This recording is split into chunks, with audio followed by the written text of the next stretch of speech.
10 भिक्षु सत्य की खोज में एक बार निकले थे।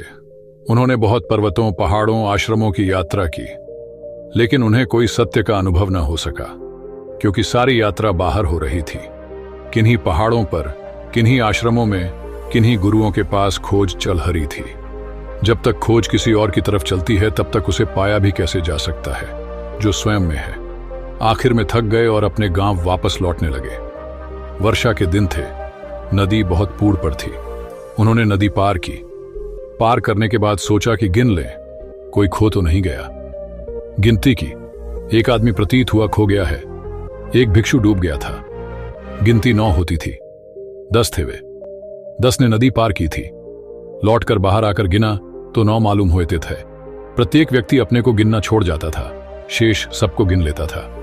वे रोने बैठ गए। सत्य की खोज का एक साथी खो गया था। एक यात्री उस रास्ते से निकल रहा था, दूसरे गांव तक जाने के लिए। उसने उनकी पीड़ा पुदब, उनके गिरते आंसू देखे। उसने पूछा, क्या कठिनाई है? उन्होंने कहा, हम 10 नदी में उतरे थे, एक साथी खो गया। उसके लिए हम रोते हैं, कैसे खोजे? उसने देखा वे 10 ही थे। वह हंसा और उसने कहा, तुम 10 ही हो, व्यर्थ की खोज मत करो, अपने रास्ते चला गया। उन्होंने फिर से गिनती की कि हो सकता है उनकी गिनती में भूल हो, लेकिन उस यात्री को पता भी न था। उनकी गिनती में भूल न थी, वे गिनती तो ठीक ही जानते थे। भूल यहां थी कि कोई भी अपनी गिनती नहीं करता था। उन्होंने बहुत बार गिना, फिर भी वे 9 ही थे। और तब उनमें से एक भिक्षु नदी के किनारे गया। उसने नदी में झांक कर देखा। एक चट्टान के पास पानी स्थिर था। उसे अपनी ही परछाई नीचे पानी में दिखाई पड़ी। वह चिल्लाया। उसने अपने मित्रों को कहा, आओ, जिसे हम खोजते थे वह मौजूद है। 10वां साथी मिल गया है, लेकिन पानी बहुत गहरा है और उसे हम शायद निकाल ना सकेंगे। लेकिन उसका अंतिम दर्शन तो कर लें। एक एक व्यक्ति ने उस चट्टान के पास झांक कर देखा। नीचे एक भिक्षु मौजूद था। सबकी परछाई नीचे बनती उन्हें दिखाई पड़ी। तब इतना तो तय हो गया, इतने डूबे पानी में वह मर गया है। वे उसका अंतिम संस्कार कर रहे थे। तब वह यात्री फिर वापस लौटा। उसने पूछा कि यह चिता किसके लिए जलाई हुई है, ये क्या कर रहे हो? उन 9 ही रोते हुए भिक्षुओं ने कहा, मित्र, हमारा मर गया है। देख लिया हमने, गहरे पानी में डूबी है उसकी लाश, निकालना तो संभव नहीं है।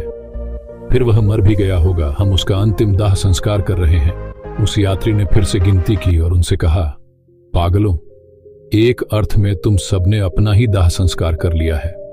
तुमने जिसे दखा है पानी में, वह तुम ही हो। लेकिन पानी में देख सके तुम, लेकिन स्वयं में न देख सके, प्रतिबिंब को पकड़ सके जल में, लेकिन खुद पर तुम्हारी दृष्टि न जा सकी। तुमने अपना ही दाह संस्कार कर लिया और 10 ने मिलकर उस 10वें को दफना दिया है जो खोया ही नहीं था। उसकी इस बात के कहते ही उन्हें स्मरण आया कि 10वां तो मैं ही हूं। हर आदमी को ख्याल आया कि वह 10वां आदमी तो मैं ही हूं। और जिस सत्य की खोज वे पहाड़ों पर नहीं कर सकते थे, अपने ही गांव लौटकर वह खोज पूरी हो गई। वे 10 ही जागृत होकर जानकर गांव वापस लौट गए थे। उन 10 भिक्षुओं की कथा ही हम सभी की कथा है। एक को भर हम छोड़ जाते हैं स्वयं को, और सब तरफ हमारी दृष्टि जाती है। शास्त्रों में खोजते हैं, शब्दों में खोजते हैं, शास्त्रों के वचनों में खोजते हैं, पहाड़ों पर, पर्वतों पर खोजते हैं, सेवा में, समाज सेवा में, प्रार्थना में, पूजा में खोजते हैं। सिर्फ एक व्यक्ति भर इस खोज से वंचित रह जाता है। वह 10वां आदमी वंचित रह जाता है, जो कि हम स्वयं हैं। स्वतंत्रता का अर्थ है इस स्वयं को जानने से जो जीवन उपलब्ध होता है, उसका नाम स्वतंत्रता है। स्वतंत्र होना इस जगत में सबसे दुर्लभ बात है।